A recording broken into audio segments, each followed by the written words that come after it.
Hey folks, it's Dave from the Pep Radio Newsroom with another news blast.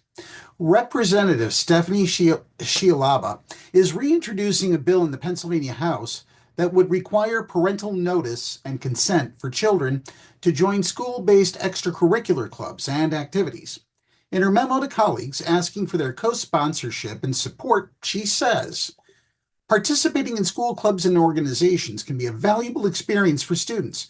These extracurricular activities provide opportunities for students to develop new skills, build relationships with peers, and explore their interests. However, it is important for parents to be notified and provide consent for their child to join in a school organization or club to ensure that they are aware of their child's activities outside of the classroom. By knowing what clubs and organizations their child is involved in, parents can better support their child's interests and be more involved in their child's education.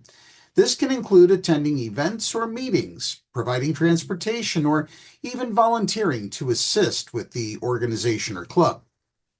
Requiring parental notice can help ensure the safety of students. School organizations and clubs often involve travel, fundraising, and other activities that may require parental consent or supervision. By requiring parental notice, schools can ensure that parents are aware of these activities and can provide appropriate consent or supervision. Now, on the surface, the bill sounds like a very good idea. It does. Parents should be aware of their children's activities. However, there are several issues with this legislation that have not been addressed. Bills like this provide cover for politicians trying to hide their real motive. By forcing schools to receive parental consent for their children to join clubs, that means that LGBTQ plus youth who want to join their school's gay straight alliance would face being outed to the students' parents. In some cases, that can be incredibly dangerous for the student and very dangerous for the school as well, especially if the parents are homophobic or transphobic. Within the LGBTQ plus community is a general rule not to out someone or disclose another person's sexual orientation or gender identity.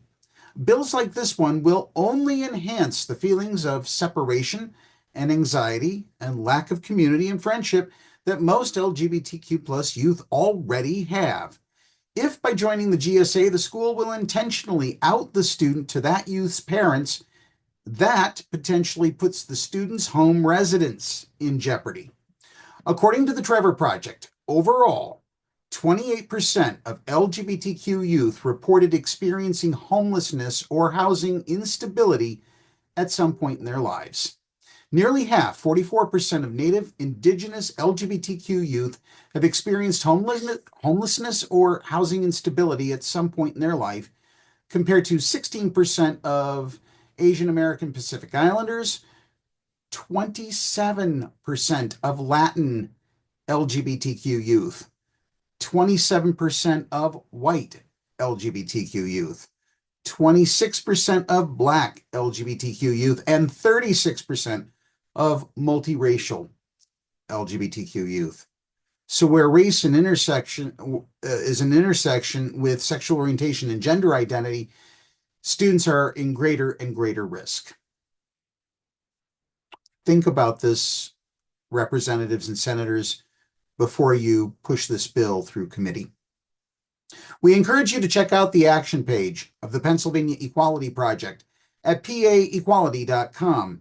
We will be posting a revised list of legislative action that you can take in the coming days.